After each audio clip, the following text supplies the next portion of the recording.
अगला अध्याय। पार्वती द्वारा गणेश जी को वरदान। देवों द्वारा उन्हें अग्र पूज्य माना जाना। शिव जी द्वारा गणेश को सर्वाध्यक्ष पद प्रदान और गणेश चतुर्थी व्रत का वर्णन। तत्पश्चात सभी देवताओं का उनकी स्तुति करके हर्षपूर्वक अपने अपने स्थान को लौट जाना। ब्रह्मा जी कहते हैं, मुने, जब विकृत स्वरूप वाले गिरजापुत्र गजानन व्यग्रता रहित होकर जीवित हो उठे, तब गणनायक देवों ने उनका अभिषेक किया। अपने पुत्र को देखकर पार्वती देवी आनंद मग्न हो गईं और उन्होंने हर्षातिरेक से उस बालक को दोनों हाथों से पकड़कर छाती से लगा लिया। फिर अंबिका देवी ने प्रसन्न होकर अपने पुत्र गणेश को अनेक प्रकार के वस्त्र और आभूषण प्रदान किए। तदनंतर सिद्धियों ने अनेक विधि विधान से उनका पूजन किया और माता ने अपने सर्व दुखहारी हाथ से उनके अंगों का स्पर्श किया। इस प्रकार शिव पत्नी पार्वती देवी ने अपने पुत्र का सत्कार करके उनका मुख चूमा और प्रेम पूर्वक उसे वरदान देते हुए कहा, बेटा, इस समय तुझे बड़ा कष्ट झेलना पड़ा है, किंतु अब तू कृतकृत्य हो गया है। तू धन्य है।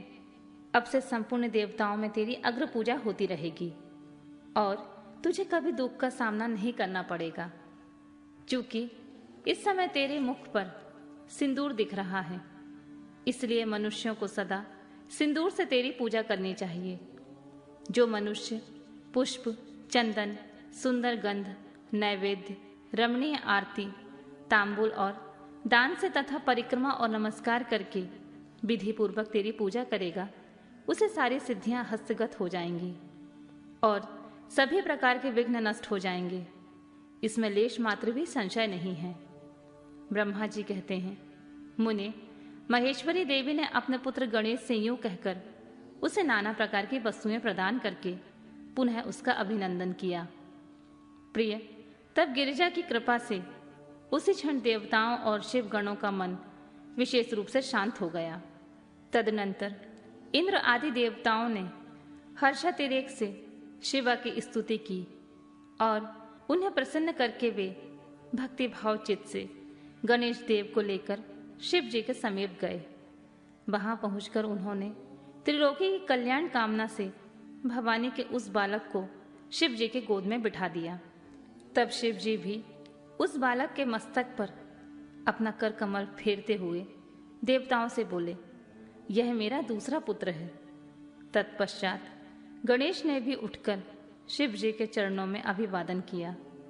फिर पार्वती को, मुझको, विष्णु को और नारद आदि सभी ऋषियों को प्रणाम करके आगे खड़े होकर उन्होंने कहा, यूं अभिमान करना मनुष्यों का स्वभाव ही है, अतः आप लोग मेरा अपराध क्षमा करें। तब मैं, शंकर और विष्णु, इन तीनों देवताओं ने एक साथ ही प्रेम पूर्वक उन्हें उत्तम वर प्रदान करते हुए कहा, सुरवरों, जैसे त्रिलोकी में हम तीनों देवों की पूजा होती है, उसी तरह तुम सबको इन गणेश का भी पूजन करना चाहिए। मनुष्यों को चाहिए कि पहले इनकी पूजा करके तत्पश्चात हम लोगों का पूजन करें। ऐसा करने से हम लोगों की पूजा संपन्न हो जाएगी। देवगणों, यदि कहीं इनकी पूजा पहले ना करके अन्य देव का पूजन किया गया तो उस पूजा का फल नष्ट हो जाएगा। उसमें अन्यथा विचार करने की कोई आवश्यकता नहीं है। ब्रह्मा जी कहते हैं, मुने, तदनंतर ब्रह्मा, विष्णु और शंकर आदि सभी देवताओं ने मिलकर पार्वती को प्रसन्न करने के लिए वहीं गणेश को सर्वाध्यक्ष घोषित कर दिया। उसी समय शिव जी परम प्रसन्न चित्त से पुनः गणेश जी को लोक में सर्वदा सुख देने वाले अनेक वर प्रदान करते हुए बोले, गिरजानंदन, निसंदेह मैं तुझ पर परम प्रसन्न हूँ। मेरे प्रसन्न हो जाने पर अब तू सारे जगत को प्रसन्न हुआ समझ। अब कोई भी तेरा विरोध नहीं कर सकता। तू शक्ति का पुत्र है, अतः अत्यंत तेजस्वी है। बालक होने पर भी तूने महान पराक्रम प्रकट किया है, इसलिए तू सदा सुखी रहेगा। विघ्न नाश के कार्य में तेरा नाम सबसे श्रेष्ठ होगा। तू सबका पूज्य है, अतः अब मेरे संपूर्ण गणों का अध्यक्ष हो जा। इतना कहने के पश्चात महात्मा शंकर अत्यंत प्रसन्नता के साथ गणेश को पुनः वरदान देते हुए बोले, गणेश्वर, तू भाद्रपद मास की कृष्ण पक्ष की चतुर्थी तिथि को चंद्रमा का शुभोदय होने पर उत्पन्न हुआ है। जिस समय गिरजा के सुंदर चित्त से तेरा रूप प्रकट हुआ, उस समय रात्रि का प्रथम पहर बीत रहा था। इसलिए उसी दिन से आरंभ करके उसी तिथि से तेरा उत्तम व्रत करना चाहिए। यह व्रत परम शोभन तथा संपूर्ण सिद्धियों का प्रदाता है। वर्ष के अंत में जब पुनः वही चतुर्थी आ जाए, तब तक मेरे कथानुसार तेरे व्रत का पालन करना चाहिए। जिन्हें संसार में अनेकों प्रकार की अनुपम सुखों की कामना हो, उन्हें चतुर्थी के दिन भक्ति पूर्वक विधि सहित तेरा पूजन करना चाहिए। जब मार्गशीर्ष मास के कृष्ण पक्ष की चतुर्थी आए, तब उस दिन प्रातःकाल स्नान करके व्रत के लिए ब्राह्मणों से निवेदन करें, पूर्वोक्त विधि से उपवास करें, फिर धातु की, मूंगे की, श्वेत मदार की अथवा मिट्टी की मूर्ति बनाकर उसकी प्राण प्रतिष्ठा करें और भक्तिभाव से नाना प्रकार के दिव्य गंधों, चंदनों और पुष्पों से उसकी पूजा करें। पुनः रात्रि का प्रथम प्रहर बीत जाने पर स्नान करके दूर्वा दलों से पूजन करना चाहिए। यह दूर्वा जड़ रहित 12 अंगुल लंबी तथा 3 गांठों वाली होनी चाहिए। ऐसी 101 अथवा 21 दूर्वा से उस स्थापित प्रतिमा की पूजा करें। तत्पश्चात धूप, दीप, अनेक प्रकार के नैवेद्य, तांबुल, अर्घ्य और उत्तम उत्तम पदार्थों द्वारा गणेश जी की पूजा करें और स्तवन करके उसके आगे प्रणिपात करें। यूं गणेश जी का पूजन करने के पश्चात बाल चंद्रमा का पूजन करें। तत्पश्चात हर्षपूर्वक ब्राह्मणों की पूजा करके उन्हें मिष्ठान का भोजन कराएं। उनके भोजन कर लेने के बाद स्वयं भी नमक रहित मिष्ठान का ही प्रसाद पाएं। फिर गणेश का स्मरण करके अपने सभी नियमों का विसर्जन कर दें। इस प्रकार से यह शुभ व्रत पूर्ण होता है। बेटा, यूं व्रत करते करते जब वर्ष पूरा हो जाए, तभी व्रती मनुष्यों को चाहिए कि यह व्रत की पूर्ति के लिए व्रतोद्यापन का कार्य भी संपन्न करें। इसमें मेरी आज्ञा अनुसार 12 ब्राह्मणों को भोजन कराना चाहिए। व्रती को चाहिए कि वह एक कलश स्थापित करके उस पर तेरी मूर्ति की पूजा करे। तत्पश्चात वेद विधि के अनुसार वेदी का निर्माण करके उस पर अष्टदल कमल बनाएं। फिर उसी पर धन की कंजूसी छोड़कर हवन करें। पुनः मूर्ति के सामने 2 स्त्रियों और 2 बालकों को बिठाकर विधि पूर्वक उनकी पूजा करें और उन्हें सादर भोजन कराएं। रात में जागरण करें। प्रातःकाल पुनः पूजन करके पुनरागमन के लिए विसर्जन कर दें। बालकों से आशीर्वाद ग्रहण करें, स्वास्थ्य वाचन कराएं और व्रत की पूर्ति के लिए पुष्पांजलि निवेदित करें। फिर नमस्कार करके नाना प्रकार की कार्यों की कल्पना करें। इस प्रकार जो इस व्रत को पूर्ण करता है, उसे अभीष्ट फल की प्राप्ति होती है। गणेश, जो श्रद्धा सहित अपनी शक्ति के अनुसार तेरी नित्य पूजा करेगा, उसके सभी मनोरथ सफल हो जाएंगे। मनुष्यों को सिंदूर, चावल, चंदन, केत के पुष्प आदि अनेकों उपचारों द्वारा गणेश्वर का पूजन करना चाहिए। यूँ जो लोग नाना प्रकार के उपचारों से भक्तिपूर्वक तेरी पूजा करेंगे, उनके विघ्नों का सदा के लिए नाश हो जाएगा और उनकी कार्य सिद्धि होती रहेगी।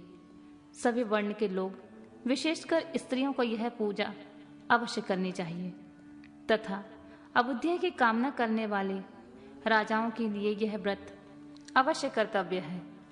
व्रती मनुष्य जिस जिस वस्तु की कामना करता है, उसे निश्चित ही वह वस्तु प्राप्त हो जाती है। अतः जिसे किसी वस्तु की अभिलाषा हो, उसे अवश्य तेरी सेवा करनी चाहिए।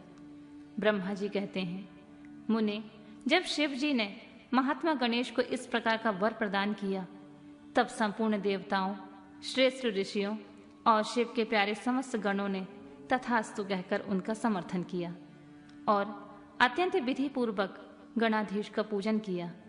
तत्पश्चात शिव गणों ने आदर पूर्वक नाना प्रकार की पूजा सामग्री से गणेश्वर के विशेष रूप से अर्चना की और उनके चरणों में प्रणाम किया। मुनीश्वर, उस समय गिरिजा देवी को जो आनंद प्राप्त हुआ उसका वर्णन मेरे चारों मुख से भी नहीं हो सकता। तब मैं फिर उसे कैसे बताऊं? उस अवसर पर देवताओं की दुंदुभियां बजने लगीं, अप्सराएं नृत्य करने लगीं, गंधर्व श्रेष्ठ गान करने लगे और पुष्पों की वर्षा होने लगी। इस प्रकार गणेश के गणाधीश पद पर प्रतिष्ठित होने पर महान उत्सव मनाया गया। सारे जगत में शांति स्थापित हो गई और सारा दुख जाता रहा। नारद, शिव और पार्वती को तो विशेष आनंद प्राप्त हुआ और सर्वत्र अनेक प्रकार के सुखदायक मंगल होने लगे। तदनंतर संपूर्ण देवगण और ऋषिगण जो वहां पधारे हुए थे, वे सभी शिव की आज्ञा से अपने अपने स्थान को चले गए। उस समय वे शिव जी की स्तुति करके गणेश और पार्वती की बारंबार प्रशंसा कर रहे थे और कैसा अद्भुत युद्ध हुआ, यूं परस्पर वार्तालाप करते हुए चले जा रहे थे। इधर जब गिरजा देवी का क्रोध शांत हो गया, तब शिव जी भी, जो स्वरात्माराम होते हुए भी सदा भक्तों के कार्य सिद्ध करने के लिए उद्यत रहते हैं, गिरजा के सनिकट गए और लोगों की हित कामना से पूर्ववत नाना प्रकार के सुखदायक कार्य करने लगे। तब मैं, ब्रह्मा और विष्णु दोनों भक्ति पूर्वक शिव शिवा की सेवा करके शिव की आज्ञा ले अपने अपने धाम को लौट आए। जो मनुष्य जितेंद्रिय होकर इस परम मांगलिक आख्यान का श्रवण करता है, वह संपूर्ण मंगलों का भागी होकर मंगल भवन हो जाता है।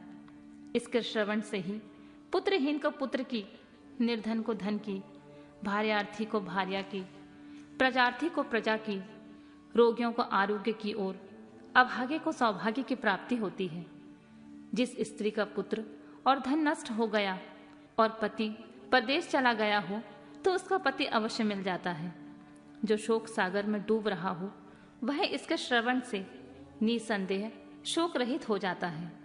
यह गणेश चरित्र संबंधी ग्रंथ जिसके घर में सदा वर्तमान रहता है, वह मंगल संपन्न हो जाता है। इसमें तनिक भी संशय की गुंजाइश नहीं है। जो यात्रा के अवसर पर अथवा किसी भी पुण्य पर्व पर इसे मन लगाकर सुनता है, वह श्री गणेश की कृपा से संपूर्ण अभीष्ट फल प्राप्त कर लेता है।